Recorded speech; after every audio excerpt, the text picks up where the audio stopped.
அப்பா, இந்த ஃபேன் முன்னாடி உட்காந்துருக்க சுகமே சுகம்தான். என்ன வம்பிழுக்கிறதுக்கு ஒரு ஆள் இருந்தா என்ன நல்லா இருக்கும். காணா யாரையும். சமந்தி சமந்தி சமந்தி. யாரா அது ஏலம் போட்டுக்கிட்டே வர்றது? வாங்க சமந்தி. நீங்களா? குரல் கேட்கல, அதனாலதான். வாங்க வாங்க உட்காருங்க. சமந்தி பேசுறதெல்லாம் பேசிவிட்டு கடைசியில பார்த்தா மழுப்புறீங்க பாத்தீங்களா? நான் வரப்பே சம்மந்தி சம்மந்தின்னு கூப்பிட்டேன்ல, அப்படி கூட அவங்களுக்கு தெரியல. சரி விடுங்க, நம்ம சம்மந்தியா போயிட்டீங்க, என்னமோ சொல்லிட்டு போங்க. சமந்தி அதெல்லாம் ஒன்றும் நினைச்சுக்காதீங்க சமந்தி. உங்களை போய் அப்படி நான் பேசுவேனா? பொண்ணை கொடுத்துட்டாவே நீங்க அடிமைதான். நான் நேரடியாவே எதா இருந்தாலும் உங்கள்கிட்ட பேசிட்டு போயிருவேன். வாங்க வந்து உட்காருங்க. சமந்தி நீங்க என்ன வேணாலும் பேசுங்க சமந்தி, அதை பத்தி எனக்கு கவலையே இல்லை சமந்தி. ஏன்னா நீங்க நம்ம சம்மந்தியா போயிட்டீங்க, அதனால நான் அதை பத்தி பெருசா எடுத்துக்க மாட்டேன் சமந்தி.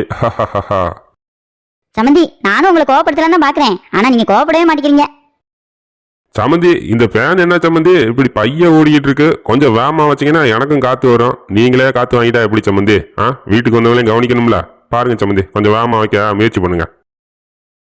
சமந்தி ஃபேனை கூட எல்லாம் வைக்க முடியாது சமந்தி. அப்புறம் கரண்ட் பில் அதிகமாயிரும், ஃபேன் ரிப்பேரா போயிடும். இதுல நிறைய பிரச்சனை இருக்கு சமந்தி. அப்புறம் என் மயன் வேற கோவப்படுவான். அப்புறம் புது ஃபேன் வாங்கணும். புது ஃபேன் வாங்க சொன்னா என் மயன் கடன் ஆயிருவான். கடன் ஆயிடுச்சுன்னா அப்புறம் உங்க மகளை சரியா பாத்துக்க முடியாது சமந்தி. பாத்துக்கோங்க. நீங்க ஃபேனை கூட வைக்க சொல்றதுனால இவ்வளவு பிரச்சனை இருக்கு சமந்தி. பாத்துக்கோங்க, உங்க மக வாழ்க்கை கெடுறதுக்கு நீங்களே காரணம் ஆயிராதீங்க சொல்லிட்டேன். சமந்தி இந்த ஃபேனை கூட வைக்க சொன்னதுக்கா இந்த கூத்து? இந்த ஃபேனை கூட வச்சா அவங்க குடும்பமே என்னால அழிஞ்சு போயிருமா?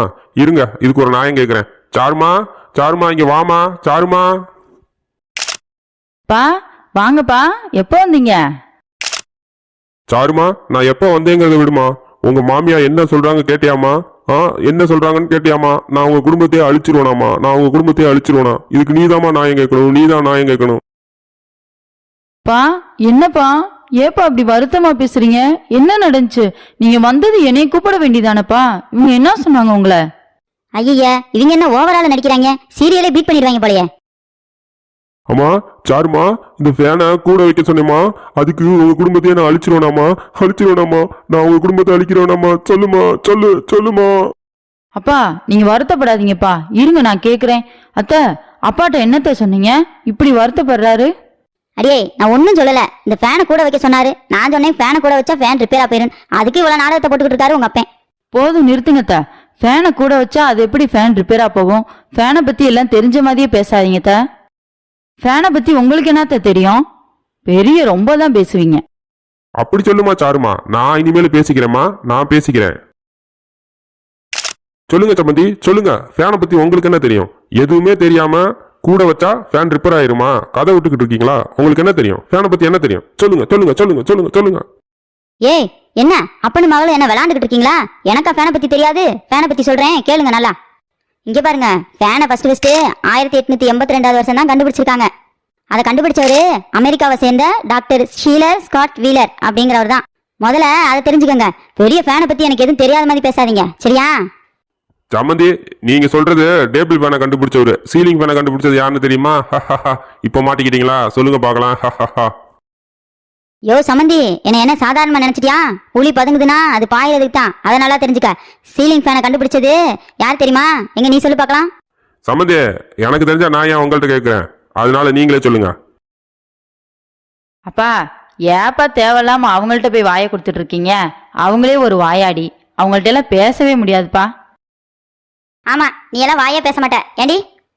இங்க பாருங்க, சீலிங் ஃபேனை கண்டுபிடிச்சதும் ஒரு அமெரிக்கர் தான். 1889 வருஷம் பிலிப் டீல் அப்படிங்கிறவர் தான் கண்டுபிடிச்சிருக்காரு. இங்க பாருங்க, என்னையெல்லாம் சாதாரணமா நினைச்சிடாதீங்க. நான்லாம் கில்லி மாதிரி. என்கிட்ட பேசணும்னாவே நீங்க அப்படியே நடுங்கணும். சம்மந்தி நீங்க கில்லி தான் சம்மந்தி. ஒரு ஃபேனை கூட வைங்கன்னு சொன்னதுக்கு இந்த கொடுமையா சம்மந்தி? எனக்கு ஃபேனே வேணாம் சம்மந்தி. வேர்த்தாலும் பரவாயில்ல, நான் வேறு வெளியே இருந்துக்கிறேன் சம்மந்தி. அப்பா அப்பா. அம்மா சாருமா சொல்லுமா. என்னம்மா? அப்பா வாங்கப்பா, நீங்க ரூம்ல வந்து உட்காருங்க. நான் ஃபேனை ஹை ஸ்பீட்ல வச்சு போட்டு விடுறேன். இவங்கள்ட்ட எல்லாம் எதுக்கு பேசிட்டு இருக்கீங்க? எந்திரிச்சு வாங்கப்பா. ஆமாண்டி, ஃபேனை 10ல வச்சு போடு. கரண்ட் பில் ஏமையும் தானே கட்டுறியான், உனக்கு என்ன? பாருங்க மக்களே, நல்லது சொன்னா யார் தான் கேட்கறா? சரிங்க மக்களே, இவங்க இப்படிதான் கூத்தடிச்சுக்கிட்டே இருப்பாங்க. நாளைக்கு நான் இன்னொரு விஷயத்தோட உங்களை வந்து சந்திக்கிறேன். நம்ம சேனல் பிடிச்சிருந்தா லைக் பண்ணுங்க, ஷேர் பண்ணுங்க, சப்ஸ்கிரைப் பண்ணிருங்க. பாய் மக்களே, போயிட்டு வரேன்.